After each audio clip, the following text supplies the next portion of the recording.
Hi, I'm Franco Luna Puma Podcast. You're listening to Teka Teka News, balitang thinking, hindi breaking. In this episode,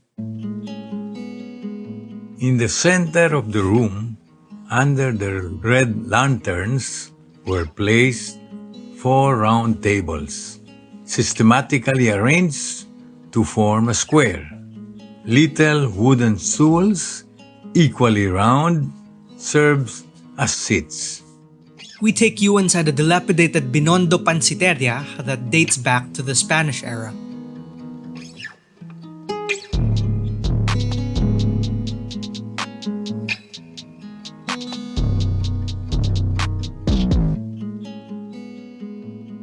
In the middle of each table, according to the practice of the establishments, were arranged four small colored plates with four pies on each one and four cups of tea, with the accompanying dishes, all of red porcelain.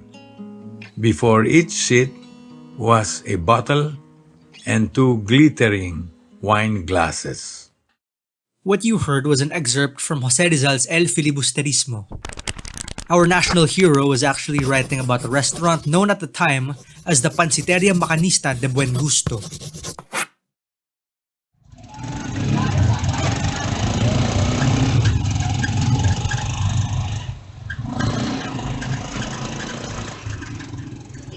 Good afternoon. It is 1:28 p.m. I'm sitting here in the Plaza San Lorenzo in front of the Binondo Church. Across from the San Fernando Bridge, I'm waiting for Stephen Pamorada of the Heritage Collective. In a bit, we're gonna walk through the Panciteria Macanista de Buen Gusto. As usual, no, this area of Manila is quite chaotic. The trek getting here from Recto Station took quite a while. Stephen John Pamorada co-owns a heritage concept store based in Escolta, Manila. The Panciteria Macanista sits right across the iconic Binondo Church, and anyone going to the San Nicolas district in Manila is sure to pass by the store, or what's left of it. You can't miss it. It's a dark, crumbling wooden house sandwiched between two modern commercial buildings to the right of the San Fernando Bridge. Here's Stephen. The structure dates back to the 1880s. There was additional research that it used to be owned by a certain Severino Alberto. We don't know much about Severino Alberto kasi wala naman talaga siyang information wherever you go. With the surname Alberto, we know that somehow that Alberto has in relation to Jose Rizal as well. Yung lolo kasi ni mother ni Rizal, si Doña Teodora Alonso, is an Alberto. If we're gonna connect all these things together, it's as if, kaya siguro na-mention ni Rizal kasi related din siya dun sa bahay na yon. I mean, may relative siya doon. As we mentioned, Rizal even name-dropped it in El Filibusterismo. Yes, the same novel that sparked the revolution and altered the course of Philippine history. The Panciteria was where 14 students met to eat pancit while mocking the Spanish friars in chapter 25. The story goes, If you've read the novel, it talks about parang a group of students who rented out the whole place. Parang magkakaroon sila ng parang mock celebration. Mock celebration siya kasi they were lobbying to open a Spanish language school. It's just that dun sa part ng arrangement with the authorities, parang they were only given very minimal powers to operate that. just imagine a young Rizal could have stopped by for pancit there after class at the nearby Ateneo de Municipal in Intramuros. So ginawa nila, sige, irentahan natin yung buong Panciteria Macanista de Buen Gusto.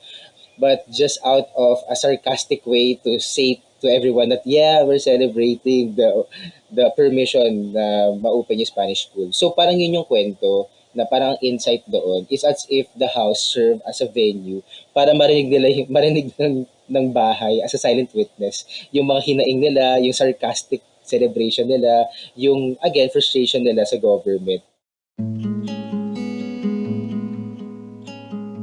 It isn't just historical value it brings, but also aesthetic. The structure is the only one of its kind left from the Spanish colonial period in the 1800s. Listen to how Stephen explained it during our tour. So, in terms of its architectural significance, of course, we all know of these kinds of architecture as the parang Spanish-style Filipino houses. But in this case, this one is 3 stories high. Typically, when we see ancestral houses na similar to this kind of form, it's usually 2 stories high lang. So, in terms of rarity, this is actually the only one remaining na 3 stories high na structure dating back to the Spanish colonial period in this side of Manila. Even the San Fernando Bridge fronting the Panciteria is linked to Rizal. One of Rizal's friends, si Higino Francisco, sa kanya binigay ni Rizal yung original manuscript ng Noli Me Tangere. And then parang because of the parang raiding of the Spaniards or basta the authorities during that time, siyempre, yung mismong manuscript is very, parang subversive, so to speak. Which is why, parang tinago ni Hino Francisco elsewhere yung manuscript. Some, one part on the roof of his own house. And then eventually, there's this shop ni Hino Francisco along the street, San Fernando. Tinago niya din doon. Pero para to secure talaga, natakot out of fear na makuha yung Noli Me Tangere. Did you know what he did? What did he do? Nilagay niya sa ilalim ng bridge na to. Tinago niya. Desperately nilagay sa ilalim. Parang, according to the accounts, parang he risked his life to really desperately hide it right under this bridge. I don't know. We're pausing for a quick break now. When we return, the struggle to keep the Panciteria alive. Teka. Before we continue, singit lang ako. Hi, I'm Kat Ventura, the executive producer of Teka News. If you like learning about the lives of changemakers, I think you love another podcast we at Mua Podcast have produced, and which I host. The podcast is called Kasama sa Pagbabago, where we talk to 20 or 30-something-year-olds who are making significant changes in society. A new episode comes out every other Friday. Have a listen. Hi fam! Jose Rizal once said, "Ang kabataan, ang pag-asa ng bayan." Pero sino nga ba itong mga youth change makers from our generation? Are you G to hear their stories? Ano kaya ang naging inspirasyon nila para magsimula ng pagbabago sa community nila? What challenges did they have to overcome? And what did they learn in the process? Na-realize namin na hindi naman pala natin kailangan maging sikat for us to become part of the community of changemakers. Kahit saan man mapunta, bit-bit sana talaga dapat natin yung mga karanasan para mas maging mabuting tao. Maging servant leaders tayo. And yung change na pinapangarap natin na para sa mga kapwa natin Pilipino at sa buong Pilipinas, dapat na magsimula sa inyo.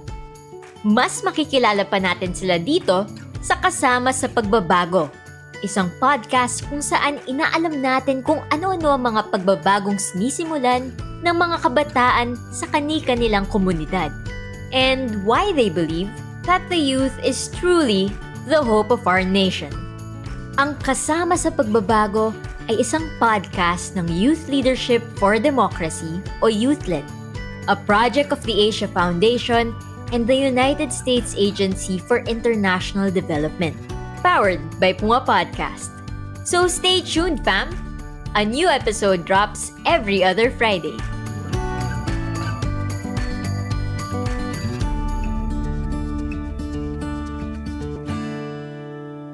Follow Kasama sa Pagbabago on Spotify or wherever you get your podcasts. Now, back to the episode.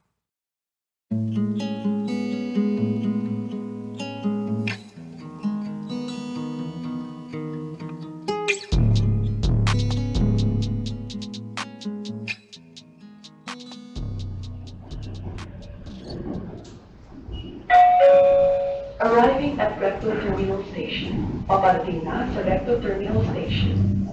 Recto station, last station po, mga bababa po ng recto station, last station na po. Double check po natin mga personal na gamit ko po natin. Yeah, so ito na nga, I'm standing on the San Fernando Bridge, no? San Fernando Bridge. On the way to the San Nicolas district, across from the structure. I guess earlier I should have said we're visiting what remains of the Panciteria Macanista de Buen because yeah, what I see before me is it's really far from its glory days. It's really not the same structure it was. It's an old, dilapidated, three-story wooden house. It's seen better days. Panciteria Macanista is proof of Binondo's importance in Philippine history. But sadly, it's been left to rot. Today, the building is barricaded with planks and sheet metal. As in most urban areas in the capital city, graffiti adorns the outer walls of the Panciteria.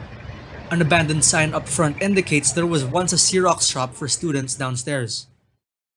It's almost like it's just being held up by the two concrete buildings next to it.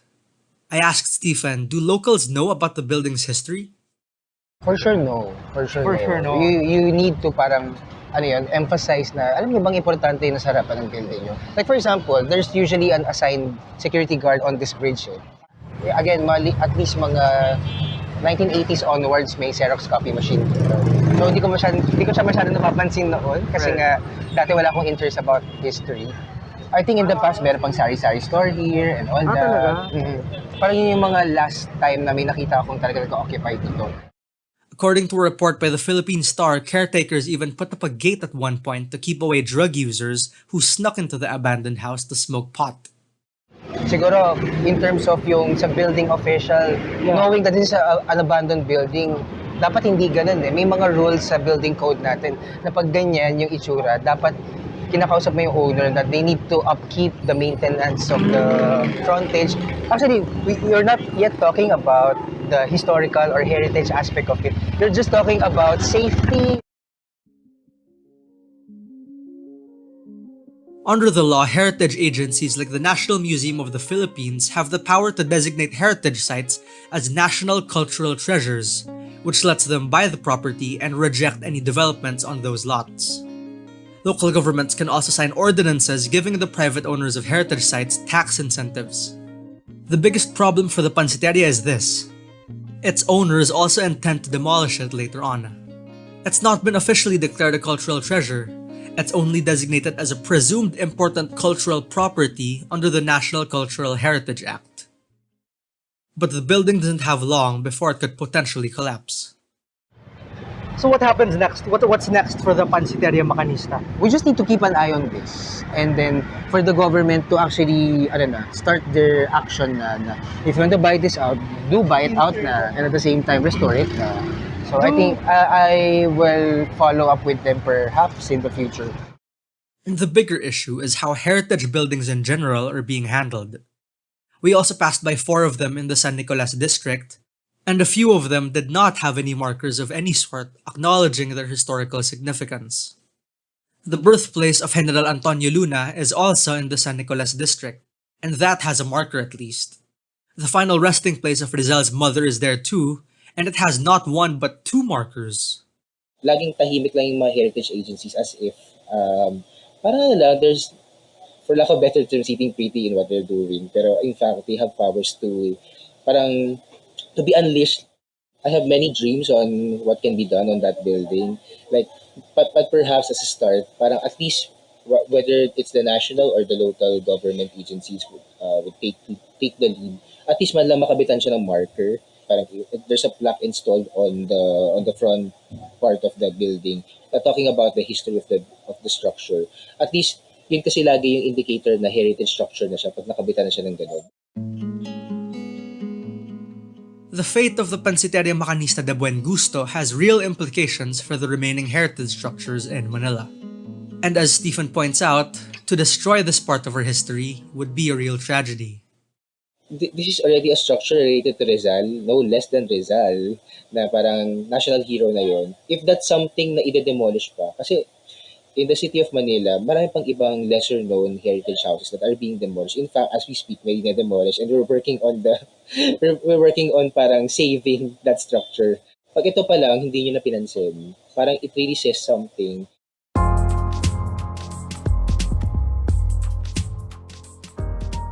And that was today's episode of Teka Teka News. Again, I'm Franco Luna. This episode was edited by Pidoy Blanco and produced by Kat Ventura. If you like this episode, share it with a friend or two. And of course, don't forget to follow Teka Teka News and Puma Podcast on your favorite podcast app or on YouTube. Thanks for listening.